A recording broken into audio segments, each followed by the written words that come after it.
গাজা উপত্যকা পুনর্গঠনের জন্য মিশরের president Abdel Fattah al CC ৫ বছর মেয়াদী $৫,৩০০ কোটি তহবিল তৈরির প্রস্তাব তুলে ধরেছেন। সে প্রস্তাবে সমর্থন দিয়েছে আরব লীগ ও জাতিসংঘ।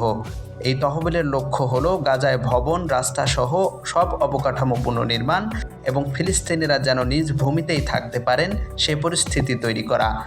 মার্কিন প্রেসিডেন্ট ডোনাল্ড ট্রাম্প সম্প্রতি গাজাকে খালি করে সেখানে ভ্রমণ গন্তব্য তৈরির পরিকল্পনার কথা বলেন। এর বিপরীতে আরব লীগ এই প্রস্তাব গ্রহণ করে। জাতিসংঘ ও ইউরোপীয় ইউনিয়ন এই পরিকল্পনাকে সমর্থন করেছে। জাতিসংঘের মহাসচিব অ্যান্তোনিও গুতেরেস তার পূর্ণ সমর্থনের কথা ব্যক্ত করেছেন।